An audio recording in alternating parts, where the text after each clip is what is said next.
Remember this? Remember Lieutenant Gaither getting up there? Oh yeah, I saw that. This was important.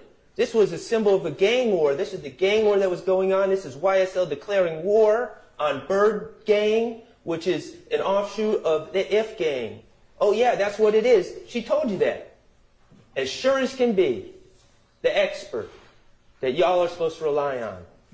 Well, what did my good friend, Attorney Brian Steele, do? Brought in the album cover. Wait a second, you're saying that this is a hawk skull and a gang war?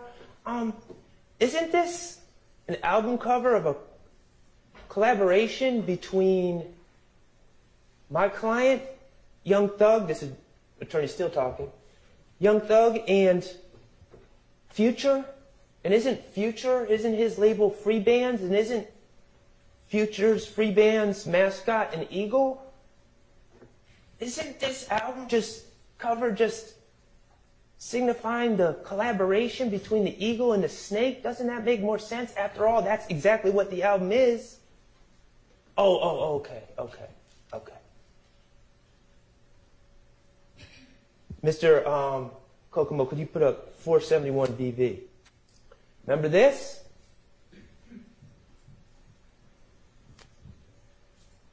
Ms. Kokomo, that's not 471 BV.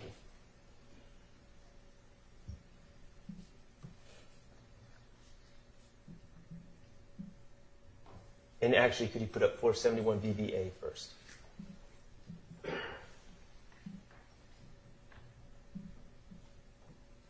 Okay, we saw that video. But first, actually, VV.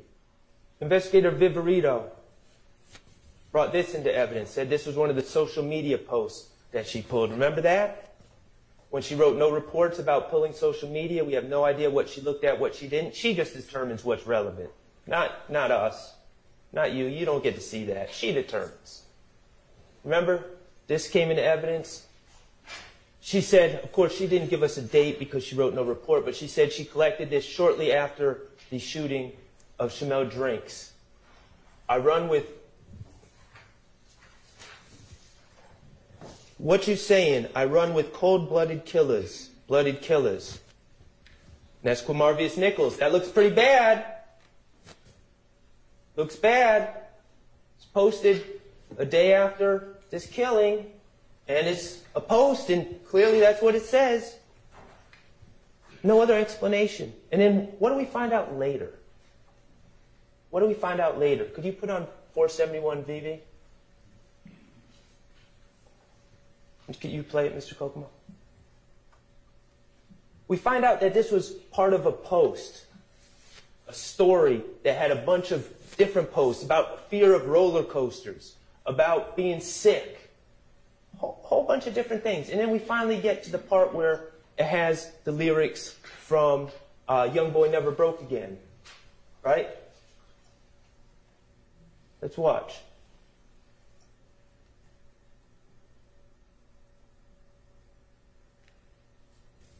We don't even see these lyrics. Why don't we see them on this post? Because they're on for a millisecond in the very beginning of the switch.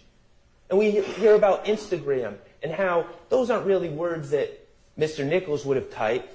Those are words from a song that he picked. And sometimes you pick the lyrics if you want, and sometimes Instagram picks them for you. But what else do we see from watching the entire post? Those weren't even the featured lyrics. The lyrics were being transitioned to the lyrics that either Instagram or Mr. Nichols picked, but in a split millisecond, for whatever reason, these lyrics that Investigator Viverito so desperately wanted you guys to see were on the screen. And so what did Investigator Viverito do? She gets the post. She goes frame by frame until it gets to that exact point where it has what she feels looks like incriminating words by Mr. Nichols. Words that weren't even picked by him. And she freezes it, and she screenshots it, and then she puts it in front of you. Again, no report about what she did. She manipulated the evidence. and she's caught. But what does that tell you about her when we're talking about assessing credibility, your lack of interest in the case, your bias? Does she have an agenda when she does things like that? Of course she does. She's not a neutral witness. She might as well be sitting here. But I don't even think they would do that.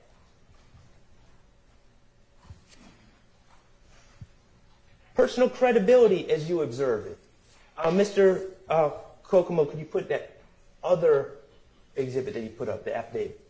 530 VV, this was the affidavit. Remember we learned about affidavits, and Investigator Viverito was looking into the assassination attempts that she was of Mr. Rashawn Bennett in the jail.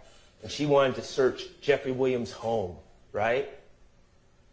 And so she had to fill out an affidavit to give it to a judge to get permission to convince the judge, basically, to give her permission to search Jeffrey Williams' home for evidence. So what does she do? She finds a conversation, a text thread, where Mr. Williams says, YSL rule the world, kid, 24M on an N head. And she bolds it and makes it bigger and circles it for the judge to draw attention to that, because of course she wants the judge to feel that Mr. Williams is just ordering hits on people. That's the implication. That's the message she's sending the judge. And here I am.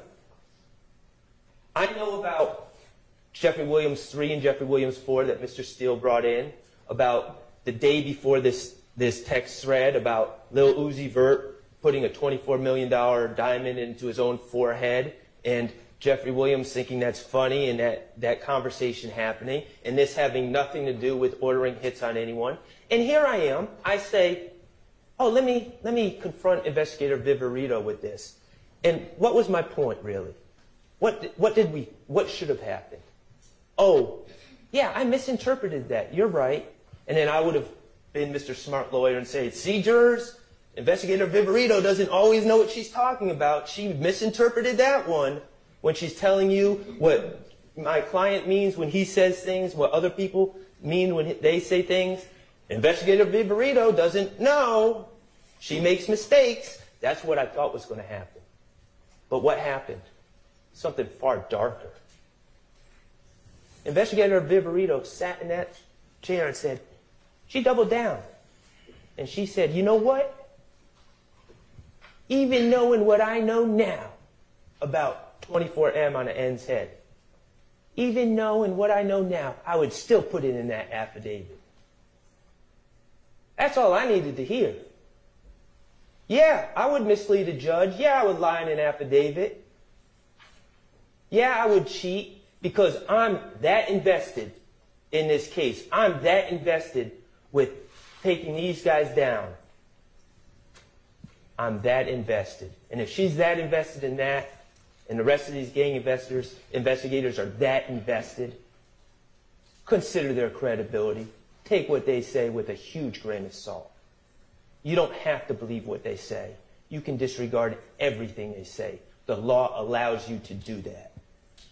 When they say, oh, this is a hybrid gang, and they can't even explain what that means or why it's classified as a hybrid gang, and it's just something that they come up with at their little private meetings every year at these 2-day seminars where they don't get input from anyone else. You don't have to buy that. It's not a hybrid gang.